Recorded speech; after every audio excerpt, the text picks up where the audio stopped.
Welcome to another episode of the MMA Lockcast. I'm your host, Manpreet, aka MMA Lock of the Night, and your boy on Twitter at MMALOTN. This week we're going over the big UFC 270 card between Francis Ngannou and Cyril Gane. The heavyweight strap is on the line. I cannot wait for this fight. We got one punch KO power like we've never seen before in Francis Ngannou, and we got the skill, technique, and finesse of a heavyweight we've never seen before in Cyril Gane. And let's throw in the caveat that they were former training partners as well. So I'm very interested to see how that plays into this fight, but very excited for it. Probably one of the more anticipated heavyweight fights that we've had in a long time. And I can't wait to break it down for you guys later on in this podcast. A couple other interesting fights. Obviously, the flyweight strap on the line as well. The third time we got Davison Figueiredo going up against Brandon Moreno, who's now the champion. So a bit of a reversal in terms of the positioning there, but should still be a very fun fight. And I'm excited to see whether the minus 175, minus 180 line on Brandon Moreno is justified, especially considering that Figueiredo was a pretty heavy favorite in their first two fights. Their first two fights. We'll see how it plays out now in their third fight. And again, another a bunch of other great fights. Cody Stamann versus Saeed Nurmagomedov. A couple Dana White Contender Series debutants as well. Not just a couple. We got 5 of them, and a handful of them were very impressive on the Contender Series. Let's see if they can bring it on over to the UFC. But before we get into any of that good stuff, let's go over the UFC Vegas 46 betting recap. Again, transparency 101, your boy's full of it. You won't ever see me fraudulating shit. So let's get right into it. And it was a winning event to kick off the year. Let's start off with the lock of the night play, which was Katlyn Chookagian, 4 units at minus 175. I also had a unit on her decision prop, which was sitting at minus 118. Both of those cash. I believe that's a total of 3.14-ish units that we were able to capture on that Katlyn Chookagian win. Again, all week everybody's like, what if Maya wrestles? What if Maya takes her down? Guys, that's not how she fights. Shot 4 takedowns in her entire UFC career, and now people all of a sudden think that she's going to be Khabib because that's Katlyn's apparent flaw or her weakness that Jennifer was going to be able to take advantage of. Not at all.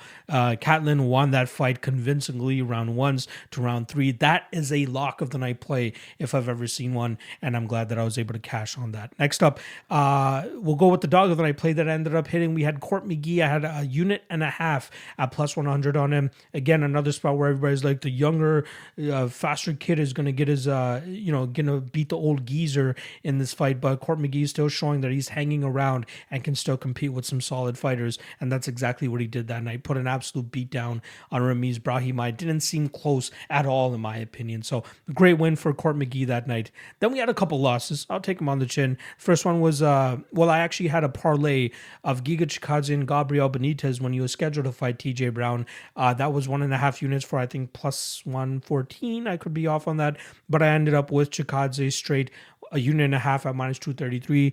Absolute beatdown from Calvin Kattar. A very lazy bet on my side too, so I'm going to try to avoid those spots again. It's mind-numbing to me that I actually pulled the trigger on that fight, really buying into the hype train that was Giga Chikadze coming into that main event. But again, I thought he was a bad stylistic matchup for Calvin Kattar, which was leg kick heavy. If you can continue to kick his legs and just kind of keep him on the outside, you're going to have success. But the majority of Chikadze's success comes in that first round or that second round, and Kattar was successfully able to muzzle him in that first round by getting that takedown and kind of just wearing on him. And then Chikadze only really had one round to try to get his work going, and then by then he was already starting to slow down in that second round. So a good one for Kattar. Shout out to everybody that bet Kattar. Again, I wasn't heavy on Giga here, but I wish I was on the Kattar side as well. But shout out to everybody that cashed that. And then lastly, I had the under 2.5 in the Royval Bontorin fight, 1.5 units at minus 150. I loved the line, but it didn't really end up cashing. Bontorin did a good job of shutting down Royval's kind of chaotic style, and even though Bontorin lost, it wasn't really a Brandon Royval fight. There was that phantom tap that a lot of people want to talk about. I don't think he tapped. I think he was thinking about tapping, and just before he was about to tap, he goes, "Oh, I'm slipping out." Then he stopped. That's what I think. But all in all, plus 1.63 units on the event, 17% ROI on that night. We go 3-2 on bets. Again, happy to end up in the green. That's always the goal. We have a plethora of bets that we always input. As long as we end up on the green on the outside, I'm good. Don't matter how many bets I ended up losing on the card, as long as we end up with some profit in our pocket. So happy to do that. That's 3 straight winning events now, which means all the picks are behind the Patreon wall. For those of you who've been following me for a while, you guys know as soon as I go on a 3-event winning streak, everything goes behind the Patreon wall until I hit another losing event. Once that losing event comes, then the next 3 events are going to be free for the public as well. So I already have 5 or 6 bets posted there for UFC 270. And I think I'm going to be adding maybe 1 or 2 more. If you guys want to see what those are, make sure you guys check out the Patreon. Link is in the description below. $5 a month. Super early access to the breakdowns, especially in this new year. I've been pumping them out very, very early. I'm even going to get started on the February 5th card as soon as I'm done recording this podcast as well. And those are going to start to go up. A great Discord community, a best bets and props article where I go through every single fight and give you my best bet, best prop, and not to mention my mindset from a live betting perspective going into every single fight. A ton of content on there. Not to mention the pay-per-view parlay for the patrons, which is going to be going on this week, where I put out a survey for my patrons. They vote on their 4 most confident spots of the card, and then I parlay those all together. Put 5% of my Patreon take on that. And if that parlay hits, I send the winnings to a random Patreon member, which I do a live draw for the following day. So again, a ton to love on the Patreon, and I'm going to continuously add more to it as well. And then lastly, shout out to Coolbet. You guys will obviously see the logo throughout the podcast as well if you guys are watching the video version. Coolbet.com. Use promo code MMALOTN2. That's the number 2, and they'll match your initial deposit up to $200. Great website for betting. A lot of my bets are through those guys. They have great odds. Not to mention you can parlay props if that's something that you guys like doing as well. And their live betting is phenomenal too. So make sure you guys check out Coolbet. They've been supporting your boy for a good amount of time now. And I'm going to continue to shout them out as long as they continue to support your boy. So once again, MMALOTN2 is the promo code, and they'll match your initial deposit up to $200. All right, that's a wrap on all the plugs and all the recaps and all that type of stuff. Let's get into the actual breakdowns, right? That's what you guys are here for. So let's do that. Appreciate you guys checking out. Hit that like and subscribe if you haven't already. Enjoy the breakdowns, and I'll see you guys on the flip side for the outro. Hansen versus Jasudavicius. We got minus 260 on Hansen and plus 210 the return on the Canadian debutante Jasudavicius. Now, Jasmine obviously won her Contender Series fight where she was able to get a decision victory over Polastri, I believe her name was, but she showcased a full bag of tricks in terms of her MMA game, from takedowns to striking, and it seemed like she was slowing down ever so slightly in that second round, but luckily she was able to get that second win in the third round and able to ground the fight and do some good damage from on top, as well as doing whatever she needed to do optically to ensure the victory that night. But she did really start to let it go near the ending of that third round to really put a stamp on that fight and get that contract for herself. So congratulations to her. I'm obviously very quite familiar with her, considering the fact that she's from the Southern Ontario region up here in Canada, and she's been one of the more talked about prospects over the last couple of years. If you guys have been following me for a while, you guys know I used to do a show called Combatisseurs, where I used to have people come in and talk about, just MMA and just shoot the shit. We would, have a couple drinks or whatever and just shoot the shit. And one of my guests, Jason Hagholm, used to call Jasmine's fights for BTC fight promotion. And when I asked him who is one prospect that I should be looking out for coming out of BTC, Jasmine was the first name that he threw out there. And, she's finally made it to the UFC. Since that time, though, she did lose a fight at CFFC to Elise Reed, who's now in the UFC as well. And obviously, it doesn't look the greatest on her record. But if you guys go back and watch that fight, I clearly had rounds 1 and 3 in her favor. No idea how she lost that fight. Not sure what the judges were watching there, but is what it is. It comes with the game. Luckily, she still finds her way to the UFC, and I think that they gave her a great matchup here in Hansen to try to get her victory in her debut fight. Now, I don't know what the public love is always with Kay Hansen, right? She closed minus 190 against Jinyu Fry in a fight that obviously played out kind of closer than that line expected. The Corey McKenna fight, she came in as a pretty decent favorite in that fight as well. She ended up losing that fight, although I do believe she deserved that fight. But here again, once again, she's coming in as a minus 260 favorite. Now, when she gets her best work done, it's with the takedowns. It's with being able to get her jiu-jitsu going. Her striking game is still developing, but I got to give Jasmine the edge in the striking. Now, in the grappling realm, like I said, Hansen does have some damn good jiu-jitsu, but I do see Jasmine improving her grappling game. And, I know those guys down there at Niagara Top Team, they have a star-studded room of wrestlers and grapplers themselves, and I feel like they'll get Jasmine ready to go in terms of whatever Hansen's going to be bringing to the table in this fight. Add in the fact that we got a 5-inch height and reach advantage in favor of Jasmine Jasudavicius. I think that Kay Hansen will struggle in this fight, right?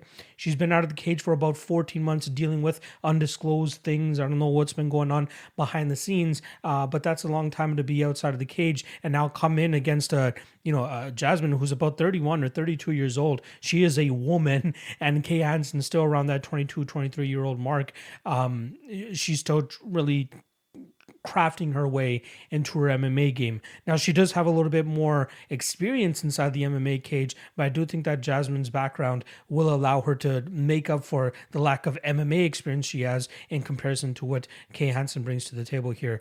Regardless, I see this fight, if it plays out on the feet for 15 minutes, I got to favor Jasmine here, especially with her reach advantage and her striking advantage. And if this gets into the grappling position, I think it's going to be a little bit more 50-50, right? I do think that Jasmine is underrated, which is why she's at the line that she's currently at. And I think she's going to spring the upset here. Again, I'm leaving my Canadian bias aside here. I think that she's being undervalued in this spot.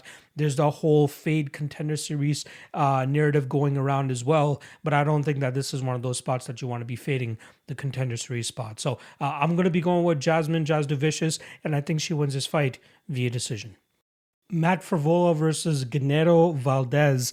We got minus 180 on Frevola and plus 160 on the debuting Gane Valdez. Now, Valdez, if you guys watched his Contender Series fight against Patrick White, you guys were more than likely entertained. Absolute slugfest of a fight where both these guys knew that the contract was on the line and they knew they had to do it in impressive fashion. And luckily for Valdez, he had his low spots in that fight as well, but luckily for him in the second round, he's able to land a beautiful punch to knock out Patrick White and secure his contract. But goddamn, the man was close to a minus 1100 favorite that night, and he almost let it slip through his fingers as Patrick White was putting up more of a fight than he had expected that night. But Patrick White, Alaska FC product, and if you guys have been following me for a while, you guys know I love fading Alaska FC products, but to have that close of a fight with a guy like that is a bit of a red flag for me. Now, Gane Valdez, I feel like a lot of his regional success has come against very low-level competition, right?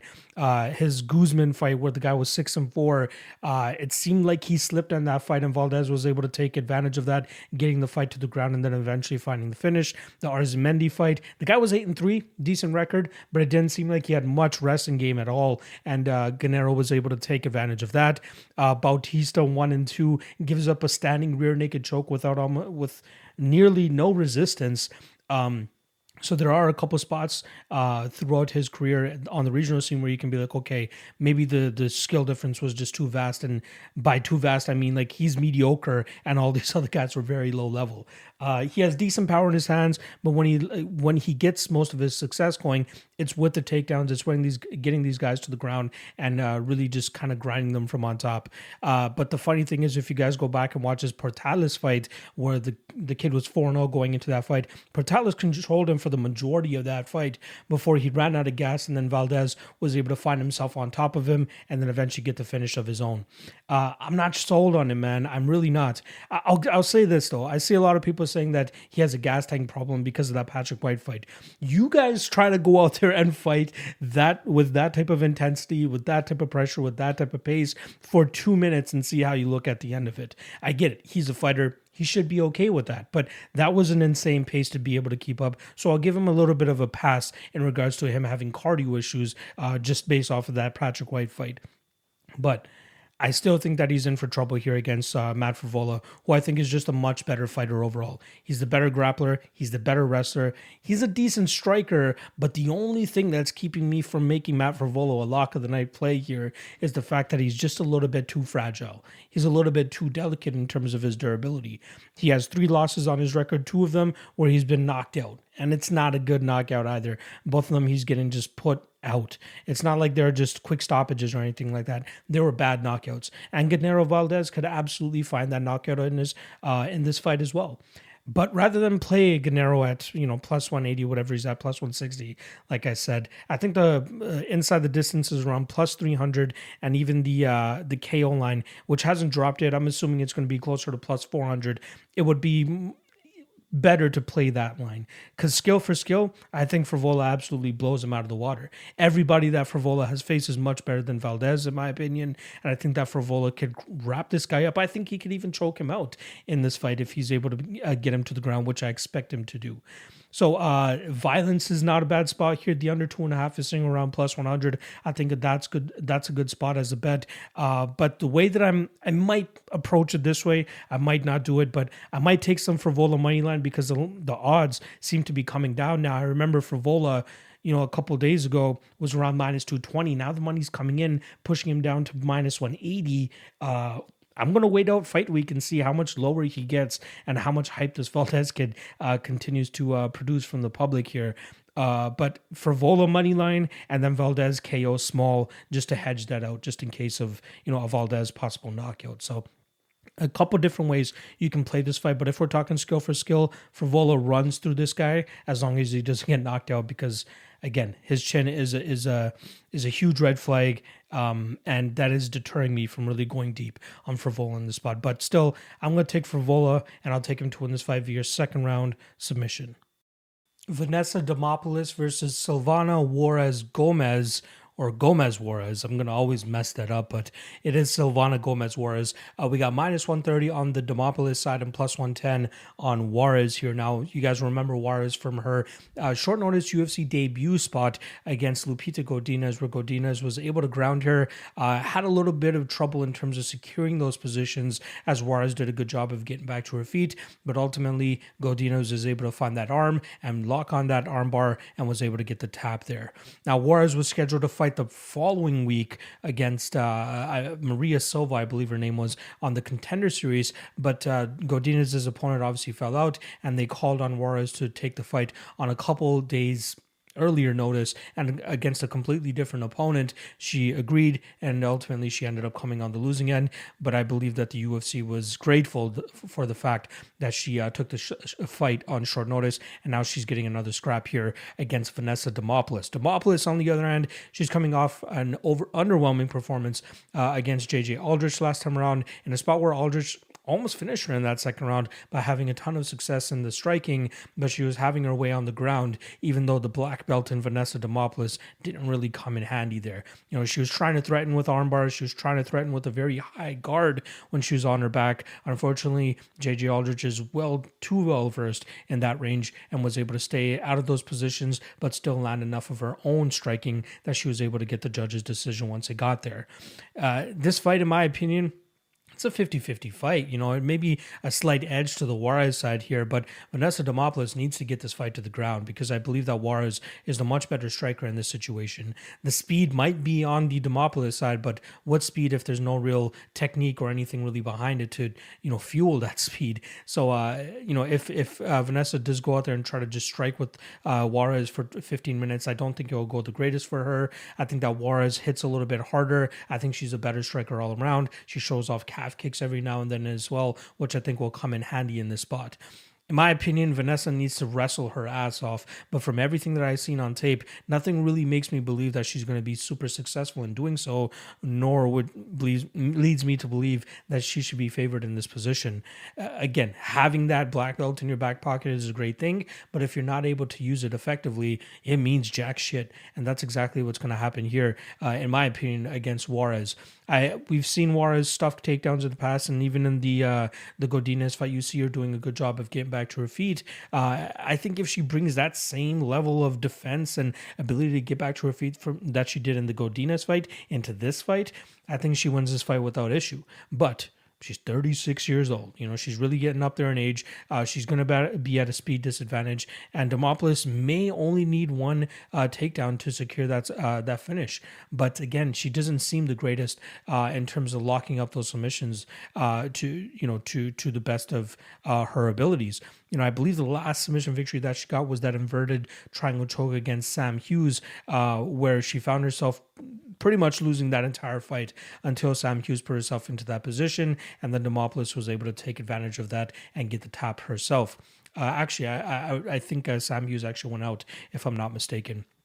But yeah, if this fight stays on the feet, I think it's Juarez's fight, and that's the side that I'm leaning here. Again, nothing from Demopoulos' wrestling game leads me to believe that she's going to be successful in taking this fight to the ground. The reason that Lupita was successful is she chain wrestled. She tied one attempt behind another. She stayed on her like glue, and she was able to get that takedown. Even when Juarez still got up after that, she timed her takedown perfectly and was able to secure that. I just don't know if Demopoulos has that consistent takedown chain wrestling type of game. I haven't seen anything on tape that leads me to believe that. So I'm going to be going with the Juarez side here.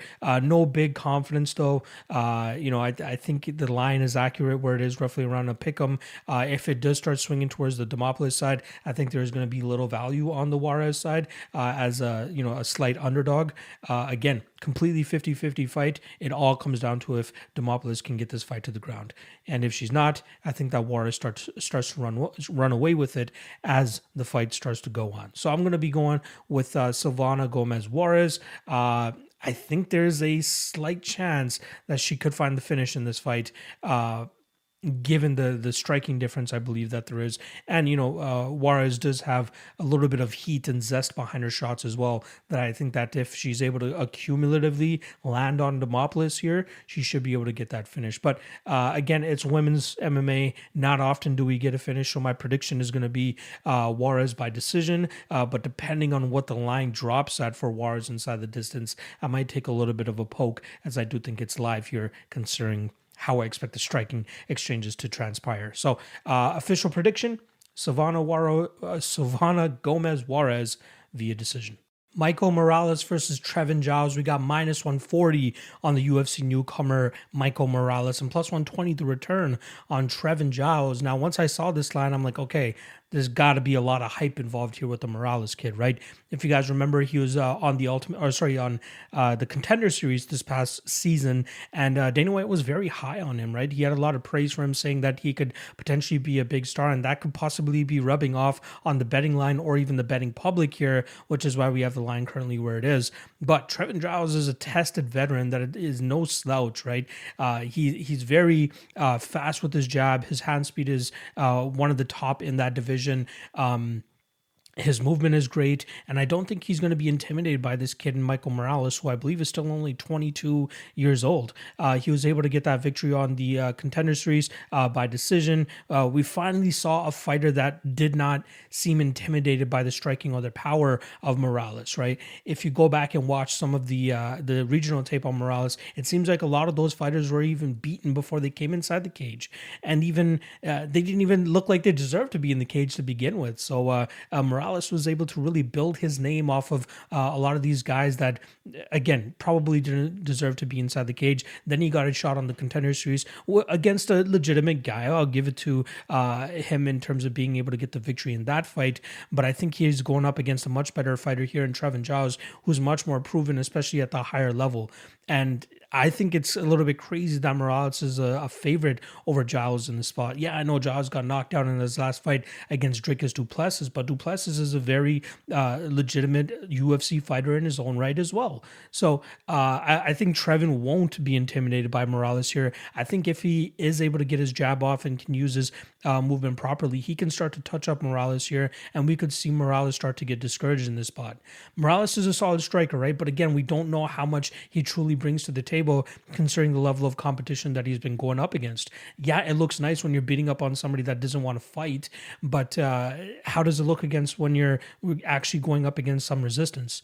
apparently he's a part or was a part of the Ecuadorian national wrestling team. So he has a little bit of that wrestling in his back pocket if we need it. We saw it in the Contender Series fight. He was able to reverse positions a couple times, but I want to see him try to do it against a guy like Trevin Giles first before I'm willing to bet him at chalk money or even at a favorite line.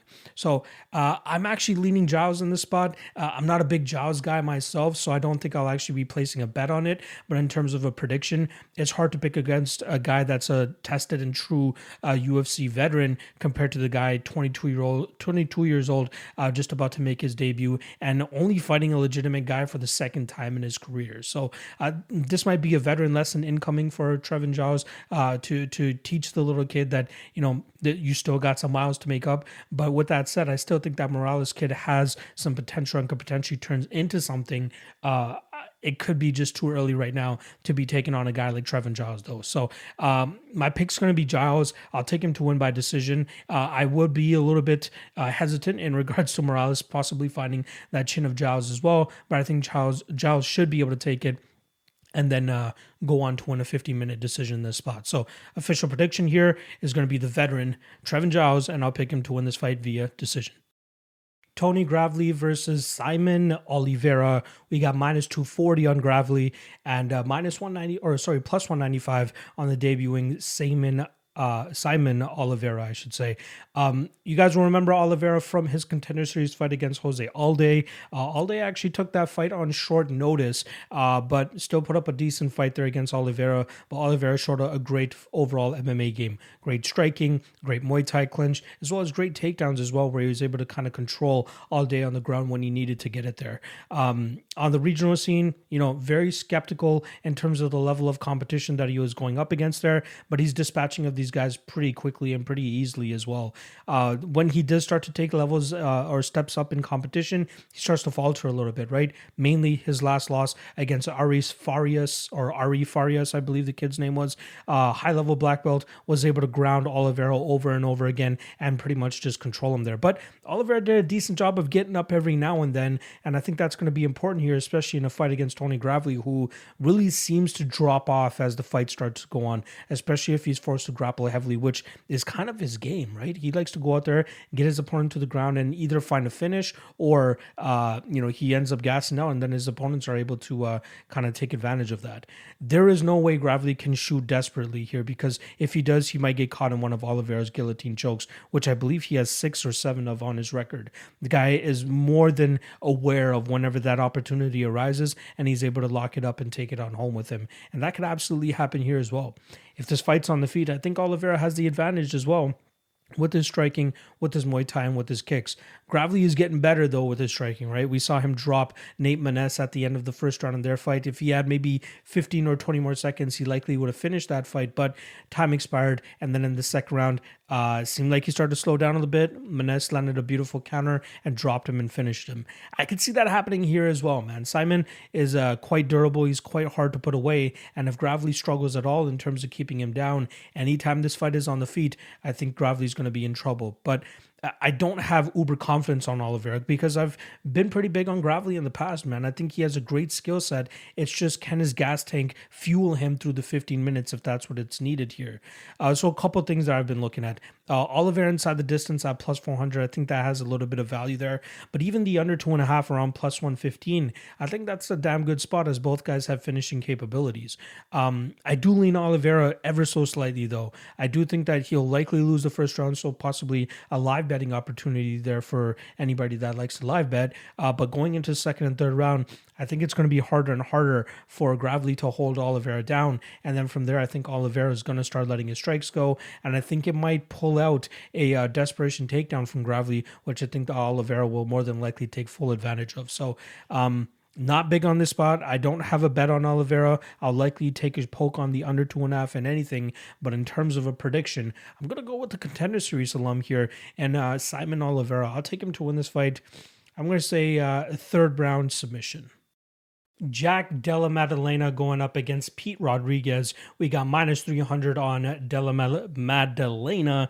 It's going to be a mouthful to keep saying that name, so I might just go with Jack Della to make this a little bit easier. Minus 300 on Jack and plus 250 the return on Pete Rodriguez, who's taken this fight on short notice. Now, Jack was actually scheduled to go up against Warlley Alves. Alves forced to pull out. In steps Pete Rodriguez, and luckily for Jack, I don't think it's going to be much of a worry for him here, as he should be able to go out there and do what a minus 300 does. Now, let's talk a little bit about Pete, right? The guy is just a juggernaut, a tank. He's a thick dude standing at 5'5", 5'6", I believe. Not the biggest dude at 175 pounds, or yeah, at 170 pounds, but still likes to go out there and throw massive heat. And it shows in his professional career. He's 4-0, and all of his wins have come inside the first round. I think his longest professional fight was like 2 minutes and 25 seconds. But a lot of these guys, again, probably didn't seem like they deserved to be in there. His second fight against Yasser Guzman, he drops him with a flying knee within 10 seconds and then follows up with a bunch of ground and pound. That was all to the back of the head. The commentators don't even talk about it. The referee doesn't even warn him about it. They just stop the fight, give the win to Pete. But you see Guzman kind of just walking around the cage, touching the back of his head like, what's going on, right? I plead for you guys, if you guys have Fight Pass, go back and watch that fight, Guzman versus Rodriguez, and you see every single shot land to the back of the head there. But is what it is. Pete comes out with a quick finish there as well.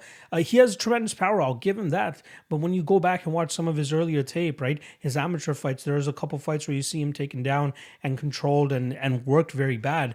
But it's on the feet where he has most of his success. But even on the feet, you know, a lot of it is just power driven. There's no real technique that's going with it. He doesn't really train at a very good gym or anything like that. And he's kind of just coming on short notice here as a guy that's just been spectacular with big knockouts in his first 4 fights. The UFC sees that. They plug him into the UFC now, but I think he's going to start to falter under these big league guys. And I know that this is the debut as well as for Jack, but since going 0-2 in his to start his professional career, the guy's been absolutely killing it and going on a run now where he's finishing most of his opponents.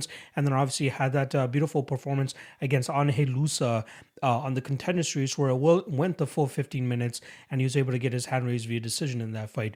He is the much better striker.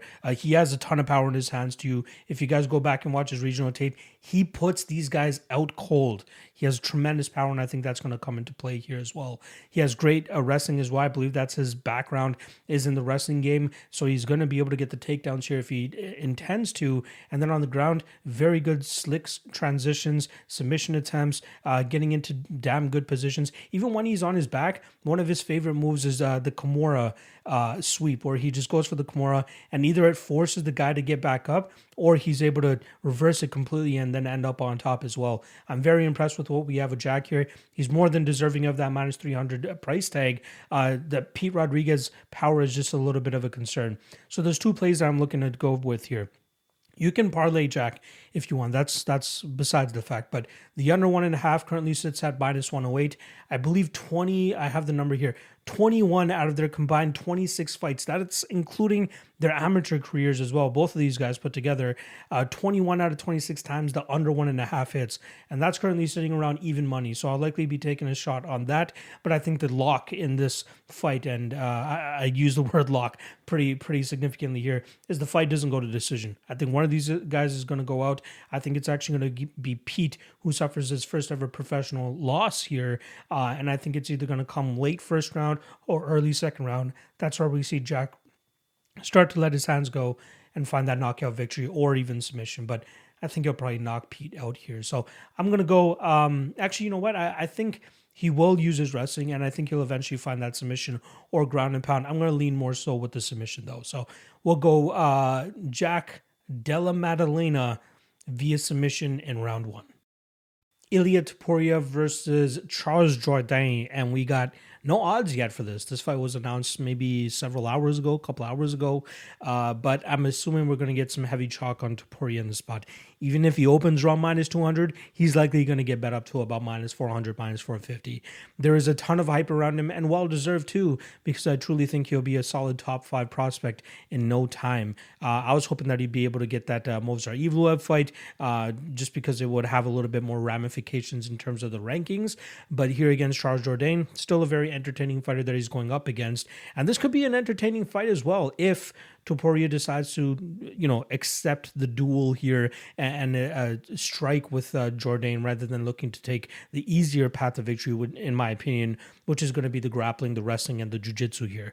Charles Jourdain, very fun fighter, very exciting fighter, and he's going to be just over a month shy of his last performance where he was able to get that win over Andre Ewell, where he showed a ton of thirst for blood and thirst for war in that fight, where he just kept going forward and was making it very difficult for Andre Ewell to get his own game going. Here, though, I think he's going to have to mind his P's and Q's a lot, because at any point, I think Topuria I think Topuria can drag this fight to the ground and use that black belt very well and just absolutely dominate Jourdain on the mat. Again, this could be a fun fight if it stays on the feet, but I don't expect Topuria to dilly-dally too much here. I think he wants to drag this fight to the ground, get Jourdain out of there, maybe get a performance bonus, and then get back in the cage against a ranked opponent so that he can continue his ascent up that ranking. That's exactly what I'm expecting here. I'll likely have Topuria in most of my parlays. Again, Jourdain, great fighter. Love the kid. Watched him since his amateur days. But this is a very tough matchup for him. If you historically go back and look at what has given Jourdain problems, it's guys with grapple-heavy game plans, and that's exactly what Topuria should be able to implement in this spot. So I'm going Topuria. Again, no odds out yet. I'm expecting it to be chalk. I'll likely take some inside the distance too in case he can go out there and submit Jourdain, which I think he should be able to. But just to be on the safe side, I'll probably throw him in a couple parlays here. So official prediction, Ilia Topuria, I'm going to say TKO. You know what? Let's just say inside the distance for the sake of the podcast. Let's go inside the distance, TKO, second round. Raoni Barcelos versus Victor Henry. We got minus 350 on Barcelos and plus 285 on Victor Henry here. Now, this fight's been scheduled a couple times. I believe it was supposed to be happening on December 18th. It could be COVID issues, I believe, that forced one of the guys to pull out. Then they got moved to the January 15th card. Didn't transpire on there either. But luckily, here we are getting at UFC 270 because I just want to see a Raoni Barcelos throw down, right? The guy doesn't have too much time to be fighting at a high level, so let's get the fights on their way, especially against a guy in Victor Henry who's just making his UFC debut. It won't really push Barcelos too far up the ladder, but at least he'll be able to get into the cage and hopefully rebound from his last loss against Timur Valiev, which was a very underwhelming performance from him. Now in that fight, I think his downfall was the fact that he just didn't throw enough, right? He got behind on the scorecards in round 1. Round 2, he picked it up a little bit more, but then in round 3, he started to fall back again, right? I think it also had to do a little bit with Timur Valiev's movement. Very mobile target, right? It's very difficult to get a beat on him and try to find where he is to get your striking off. And then even the wrestling was very difficult to implement based on the amount that Valiev was moving in that fight. And it just rendered, Raoni Barcelos useless in that fight. He just couldn't get anything going. Now in this fight against Victor Henry, he's fighting another grappler here. Victor Henry, no slouch either, right? He's been around the scene for a long time. He trains under Josh Barnett. It's been a long time coming that he deserved this shot in the UFC, and I'm glad it's finally coming. This is a guy I expect to see get a couple wins inside the UFC, just not here against a top-level opponent like Raoni Barcelos, which is why the line is currently sitting at minus 350. I like Barcelos in the spot as long as he goes out there and throws, right? I'm hoping that the Timur Valiev fight isn't a sign that he's starting to age, but more so the fact that he just couldn't get a beat on him.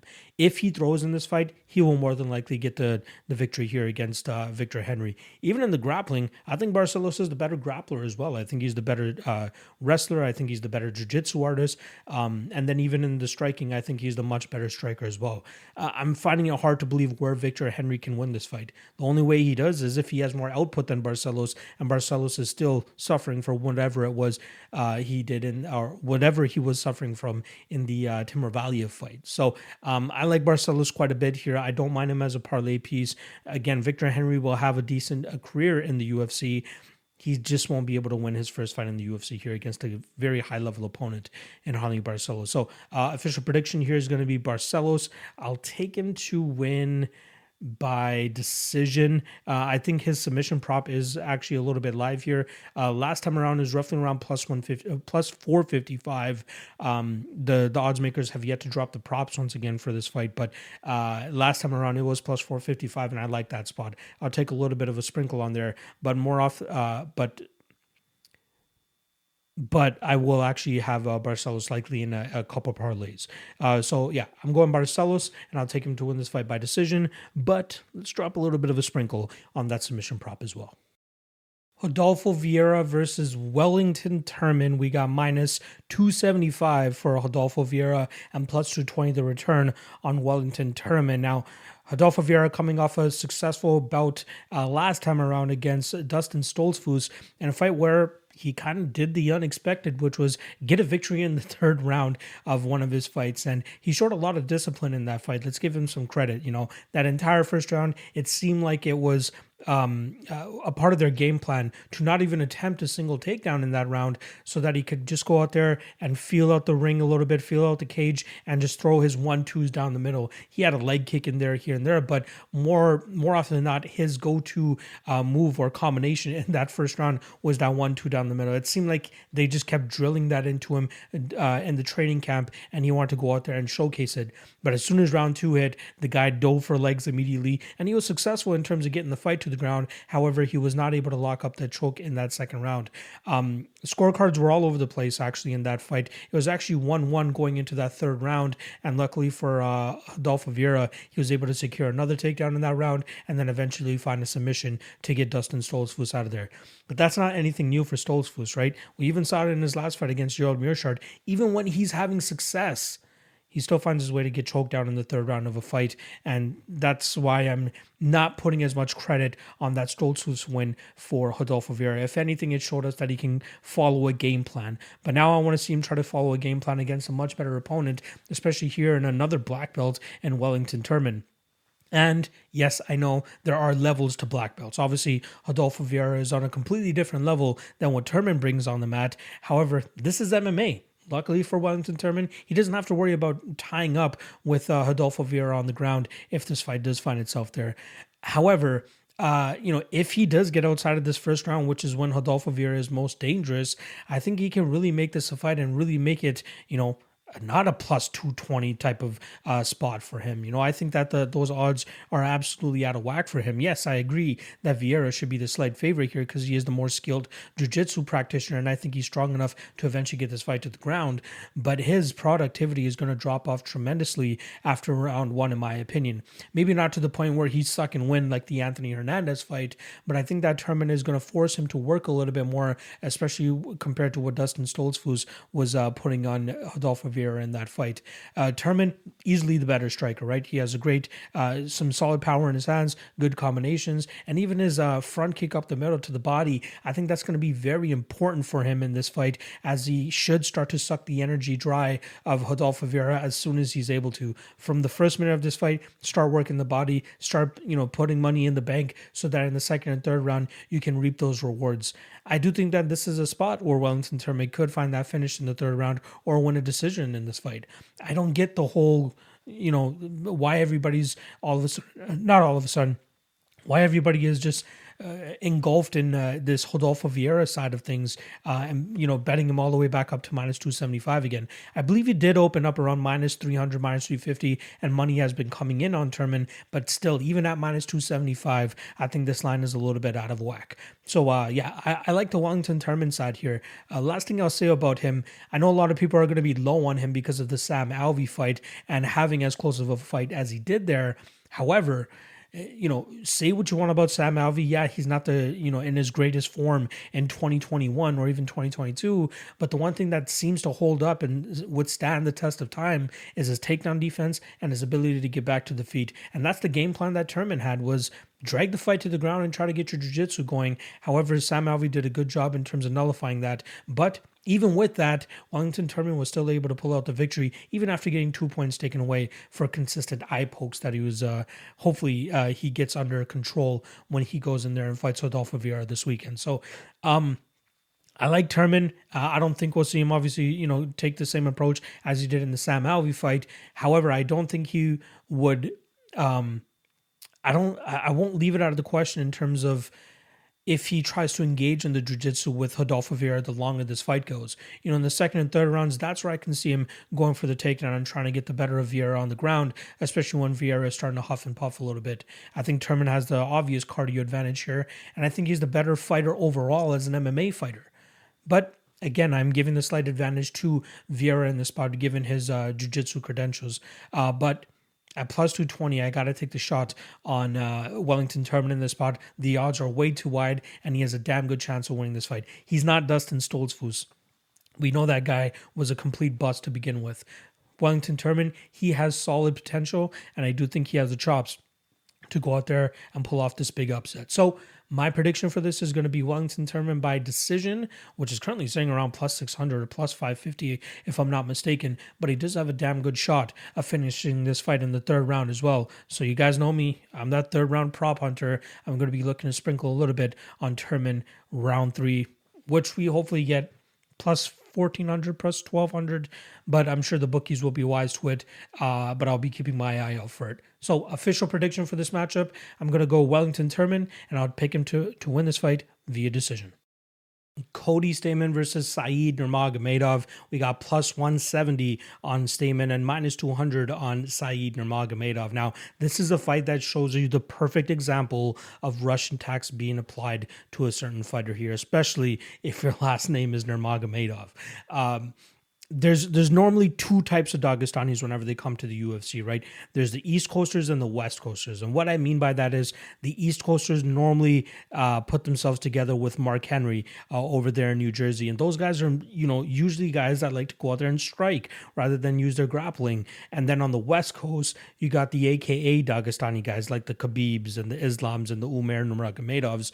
Those guys like to take that grapple-heavy approach more so than the striking first guys from the East Coast. Like some of the other guys that you'll find on the East Coast, Zabit, another guy that likes to align himself with Mark Henry, Timur Valiev, and obviously here you got another guy in Saeed Nurmagomedov who likes to do that as well. A lot of spinning stuff, a lot of kicking. That's kind of his game. He likes to play on the outside at kickboxing range and just kind of render his opponents useless by just staying at range, moving well, and staying that distance and using his kicks to provide him the range that he needs to stay comfortable. On the flip side with Cody Stamann, we know he has a wrestling-heavy approach, but he is a very solid striker in his own right. I don't think that the striking is going to be a completed one-sided shellacking for the Saeed Nurmagomedov side. I do think that Stamann will keep it competitive. He has a decent kicking game. His boxing is ever improving as well. But I think with that range that he's going to have to deal with here, he's going to have to crash the pocket to be able to get his striking off, especially his boxing. But luckily for him, he has the wrestling here. In my advantage, he has the wrestling advantage too. I think he will be able to ground Saeed when he needs to. Maybe not be able to hold him down for long periods of time, but I do think he'll be able to land takedowns more so later in this fight, probably in the second and third round. And if he has a proper game plan and proper approach here, I think all of it is based on keeping Saeed Nurmagomedov on his back foot. I think this should be way more closer in terms of odds here, right? Minus 200 is outrageous in my opinion. Honestly, I think Stamann probably deserves to be the slight favorite in this spot, maybe like a minus 120 or minus 125, because I think this fight will be competitive. The only way it looks like a minus 200 is if Cody does not crash the pocket and if Cody does not go for takedowns. Then yes, Saeed will look great from the outside kicking and just keeping him at bay. But Stamann's he's very reliable in terms of going out there and going for takedowns. You see it over and over again against Jimmy Rivera. Obviously, the Merab Dvalishvili was just a clusterfuck of grappling considering Merab's game. The Brian Kelleher fight, I don't think he needed to go for takedowns as much in that fight as he was probably the more complete striker there, right? Brian Boom Kelleher has a ton of power in his hands, but Cody Stamann was doing a really good job in terms of getting in and getting out without taking too much damage. And that's where he was able to let his striking go because he didn't have to worry about being outranged either, right? And Brian Kelleher is pretty much the same size as him. That's why he was more so reliant on his striking in that fight. But then, more often than not, the Song Yadong fight, the Jimmy Rivera fight, all these fights are ones that he's going for takedowns. And we've seen Saeed taken down and, controlled for a little bit of time against a guy in Hani Barcelos who has comparable wrestling to Mr. Cody Stamann, in my opinion. So yeah, this fight's going to play out much closer than the line indicates. I believe it's a perfect example of why the Russian tax is there. You know what I mean? People see that Nurmagomedov name and they'll automatically bet him, especially if they're a casual, right? If they don't run tape, they just automatically think that this guy's going to go out there and try to go for takedowns and try to win the fight that way. They're going to be pleasantly surprised when they're seeing the American actually getting the better of the grappling exchanges. And that's exactly what I'm expecting to happen this coming weekend. So I will more than likely have a play on Cody Stamann at this spot. Plus 170 is absolute disrespect for a guy that I believe is a perennial top 10 bantamweight, and Saeed is still trying to crack his way into that. So I think he's going to have a tough task in doing so. I think Cody Stamann wins this fight on optics and takedowns, and I think that the judges give it to him. So official prediction here is going to be Cody Stamann pulling off the upset via decision. Michel Pereira versus Andre Fialho. We got minus 280 on Pereira and plus 240 the return on Fialho. Interesting matchup here, right? Pereira was actually scheduled to fight Muslim Salikov on the January 15th event. Unfortunately, Salikov was forced to pull out. In steps Fialho on short notice, and that was supposed to take place last week. Unfortunately, one of the cornermen, I believe, for Fialho tested positive for COVID, and they were forced to push the fight back to this card at UFC 270. But glad that we're still getting the fight. Should still be an exciting fight, right? Both guys bring the heat. They bring knockout power as well. The interesting thing about Andre Fialho here is just his style, right? The guy has a ton of knockout power. Just watch his last fight against Stefan Sekulic, former UFC fighter, who he just absolutely grouted with a beautiful elbow in the clinch and just absolutely decimated his face there. Beautiful win from there. A lot of people would also know him for being the guy that knocked out James Vick late last year as well. Late in 2020, I believe it was. Finished him in the second round, but he didn't look the greatest in the starting there, right? And that's where I'm starting to see some of the issues that guys can present to him, as if they're the ones kind of dictating the pace, because he kind of allows it, right? A lot of his success comes from being in the boxing range. He needs to be close to his opponents, and that's where he starts to let his combinations go, and that's where his power starts to come from. But you watch the Chris Curtis fight from back in his PFL days. Chris Curtis is the one getting off pretty much first at all times, and that's why he's as successful as he was in that fight. The Santos Jr. fight, I'm sorry, the first name of that guy is escaping me right now, but I believe that fight took place in the LFA, and Santos was just pushing it on him the entire time. He was the one going first, he was the one initiating the clinching and the grappling exchanges, and Fialho was just falling behind.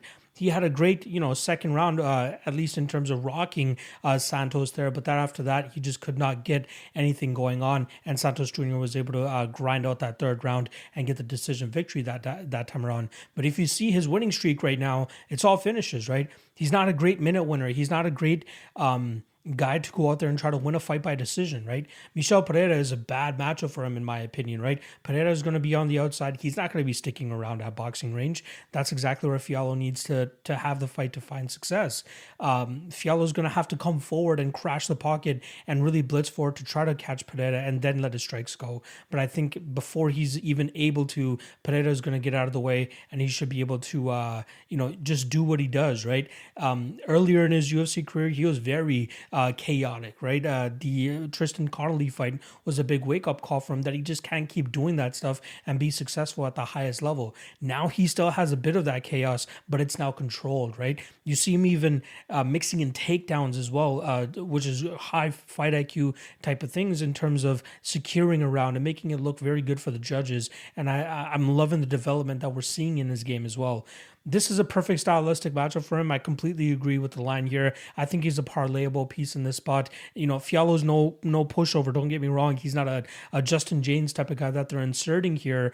Fialho is a legitimate fighter, and I think he will have a couple wins inside the UFC, but Pereira is just not the type of style that will bode well for him. Pereira will move around on the outside, not to mention we're going to have the bigger cage here, so that will definitely benefit him in terms of staying away from the big power of Fialho, and then from there he should be able to touch him up, and I think he could possibly even knock him out in this spot, right? Fialho, I don't think he's been knocked, well, he definitely has not been knocked out in any of his UFC or professional MMA fights, but he's there to be hit, he's there to be dinged, and that's exactly what I'm expecting Pereira to be successful with here. So I'm going Pereira. I'll actually take him to win this fight inside the distance. I'm going to say knockout. Let's call it second round.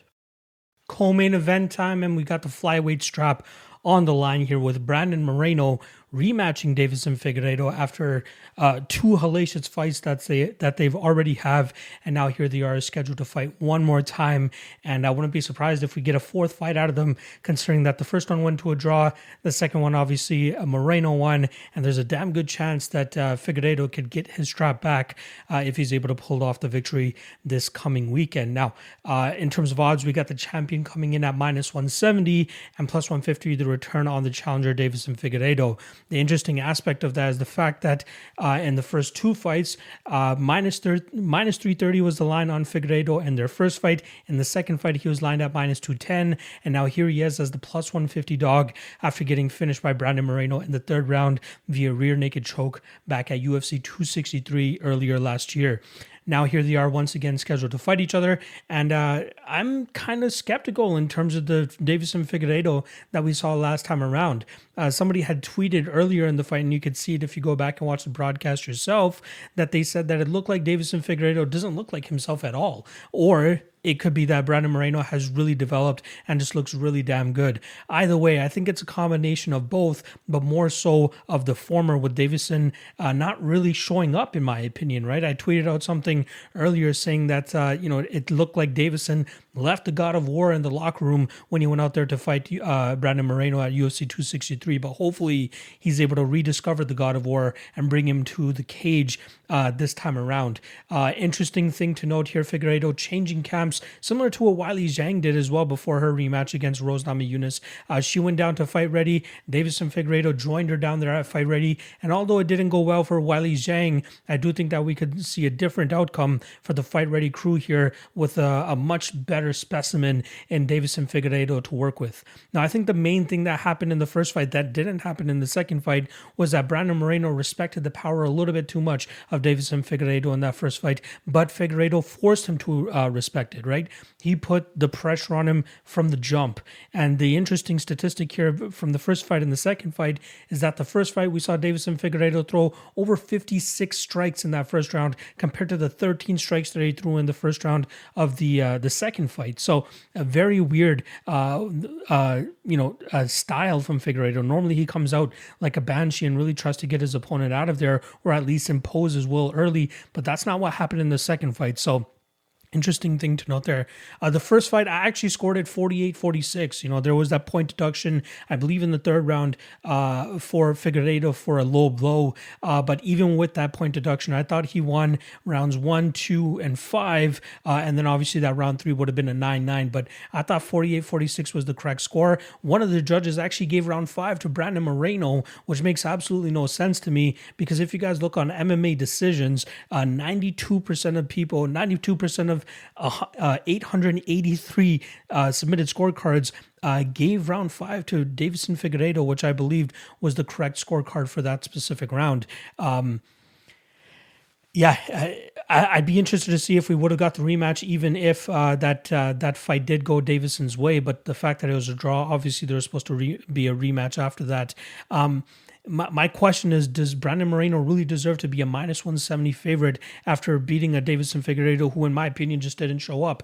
And I don't think so. I'm going to give Moreno credit. I don't think he deserved to be a +170 dog or a +260 dog in the first two fights against Deiveson, but I do believe that this fight is a little bit closer to 50-50. And now let's try to take the improvements into account from the Figueiredo side, especially with him moving over there to Fight Ready and seeing what they're going to be able to add to his game. Henry Cejudo, Eddie Chaw, all those guys down there.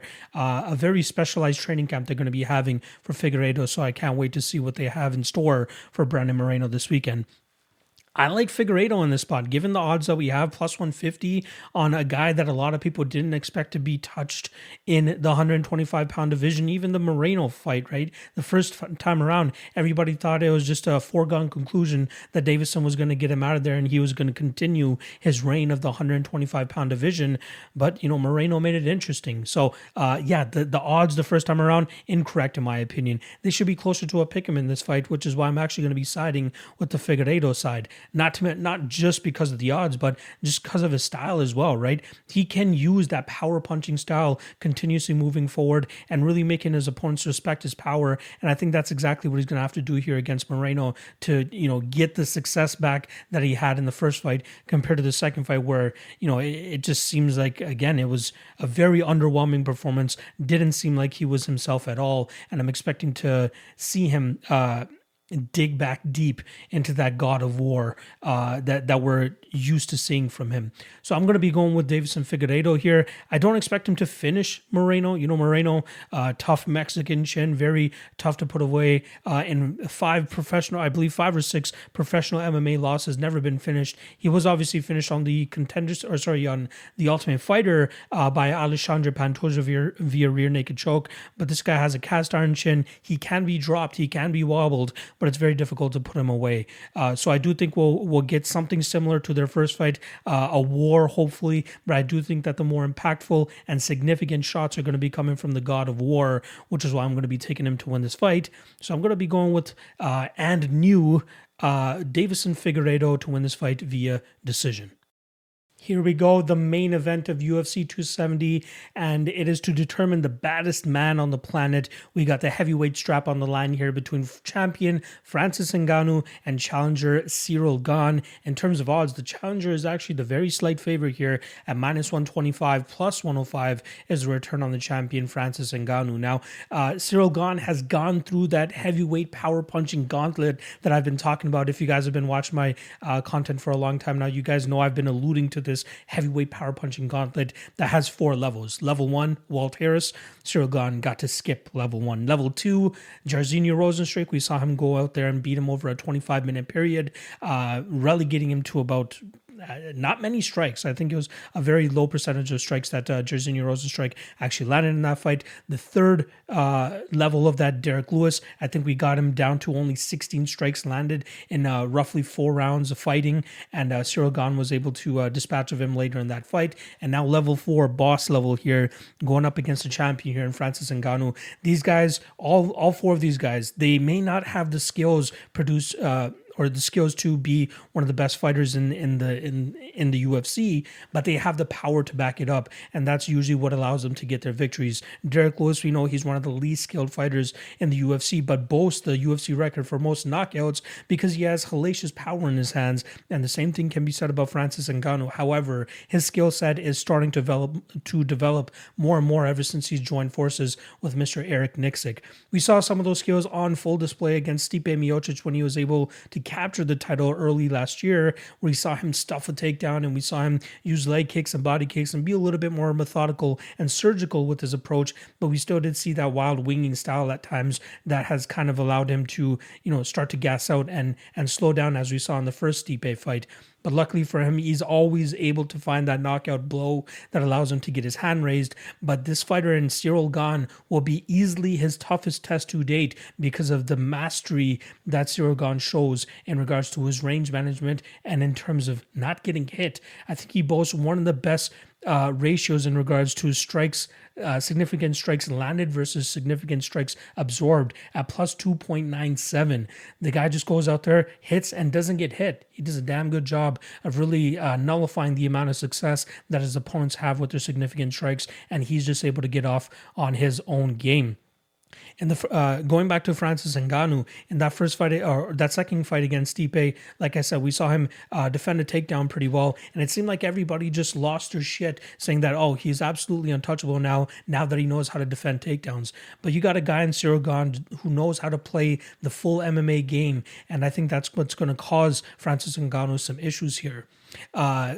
Francis was able to use leg kicks and body work to really kind of mix it up with Stipe Miocic, but it was obviously that big right hand that he was waiting to land eventually on Stipe Miocic, and that's exactly what happened in the second round, allowing him to capture that heavyweight strap. However, like I was alluding to earlier, the mastery of range for Ciryl Gane here is going to be the main reason as to why I think Gane is going to be able to win this fight. I think he can get in and out, play with that lead leg kick like he likes to a lot to set up the rest of his offense. And more often than not, even though he's not throwing with hellacious power like Francis Ngannou is, he's able to kind of get his opponents to start backpedaling and start moving backwards because they're just scared of as to what's coming next. So he taps the front leg a little bit, then he either goes to the body or he goes up high. He doesn't overextend himself either. He waits for the perfect opportunities to finally let his strikes go and really start to flow in there more and more with the offense. We saw him start to open up with Derek Lewis later in that fight as he started to sense Derek Lewis start to slow down. Not to mention, the southpaw stance here for Ciryl Gane could potentially give Francis Ngannou issues, who's quite used to fighting guys that are in the same stance as him in that orthodox stance. But Ciryl Gane can play from both stances, but he seems most comfortable from that opposite stance, southpaw, which I think is going to cause Francis some issues in this spot. In my opinion, Ciryl Gane is going to go down as one of the greatest heavyweights of all time if he passes this Francis Ngannou test. I think, obviously that big right hand is huge trouble, but I think that Curtis Blaydes could potentially be his toughest opponent because we haven't seen Ciryl Gane deal with a grapple-heavy approach from any one of his opponents. And he doesn't have that, touch of death like Francis Ngannou does or that touch of death that Derek Lewis does. And that's what Curtis Blaydes has fell to in the past. But still, I think he passes that Curtis Blaydes test. In this specific one, Gane just needs to stay away from that big right hand. If he's able to do that, I think he runs away with this fight. His fight IQ, his speed, his movement, his ability to stick to and execute a game plan is exactly why I expect him to go down as one of the greatest heavyweights of all time. I really like him in this spot. I think if you're looking to play Francis Ngannou, there's an easy hedge opportunity or an easy way to play him. Either play him by knockout or play him in round 1, which currently sits at plus 325, or play him in round 2, which is plus 550 as well. Play a combination of those two, and I think you cover most of Francis Ngannou's win equity in this spot. With Ciryl Gane, prime live betting spot for him as well, right? I will more than likely be invested in Ciryl Gane pre-fight, but I'll likely be adding to that as the rounds start to go by because I do expect Francis Ngannou to start to slow down. As we saw in the first Stipe fight, the guy cannot go 25 minutes, but luckily for him, Stipe Miocic was just as tired as him, which is why he wasn't able to put away Francis Ngannou. I think Ciryl Gane will be the guy to put away Francis Ngannou. I think if he survives those first 2 rounds, uses the body work as effectively as he can in those first 2 rounds, he's going to start to reap those rewards in rounds 3, 4, and 5, which is where I expect him to get the finish. So Ciryl Gane, round 4, I think is around plus 1,500 or plus 1,800. Ciryl Gane, round 5 is plus 2,500. I'm going to be taking sprinkles on those because going into that Derek Lewis fight, a lot of people just expected Ciryl Gane to now be a decision fighter, but it's all about styles. It's all about how these guys match up. And yeah, he can do it to Jairzinho. And yeah, he can do it against Volkov, go at full 25 minutes. But as we saw his work start to add up against Derek Lewis, he was able to dispatch him. As we see the work start to accumulate here against Francis Ngannou, I think we'll see him get him out of there probably in the 4th or 5th round. So I really like Ciryl Gane in this spot. Obviously, you need to be worried about that big power coming from Francis Ngannou. But I think if there's anybody that's going to be Francis, it's going to be Ciryl Gane. Ciryl Gane and you, I'm going to take him to win this fight via round. You know what? Let's call it round 5. Round 5, TKO and you, Ciryl Gane. And that's a wrap on the breakdowns. Plenty of juicy underdogs that I gave you guys over there, but let's see if they're able to go out there this weekend, do the work, and actually cash for us as well. So good luck on that. If you guys haven't already, make sure you guys hit that like, hit that subscribe, drop a comment as well below. Let me know what your lock of the night play is, and I'll let you know what my thoughts are. But then again, you guys just watch the podcast as well. However, I still like conversing with you guys in the comment section, so please do that. Check out the Patreon again if you want to support your boy in terms of ensuring that this content continues to come out nice and early for you guys. $5 a month on the Patreon. Link is in the description below. Over 300 members right now. Had 400. When I've been on a little bit of a slump in terms of my betting at the end of last year, but I'm expecting to soar right above that 400 and 500 patron mark as we get back into the groove of things. So shout out to everybody there. And then lastly, shout out to Coolbet. Use promo code MMALOTN2 and they'll match your initial deposit up to $100. Make sure you guys go check them out. All right, that's a wrap. We have 1 week off. There is a Bellator event next week. I more than likely won't be doing anything for Bellator as I want to get a leg up on the UFC schedule because they're returning February 5th for Strickland versus Hansen. And you bet the breakdowns are starting to drop on the Patreon for that card as well. If you guys want to get nice and early looks on that card, make sure you guys check out the Patreon. All right, that's a wrap. I'll see you guys in 2 weeks. In the meantime, enjoy the content throughout the week as well, right? Propping you up on Thursday, Ultimate Weigh-In Show on Friday, and then obviously on Wednesday, Deadlock Podcast. Me and Clint are going to be going at it again with that podcast as well. So shout out to everybody. Love you guys. Love the support. Let's get this money this weekend, folks. See you guys throughout the week.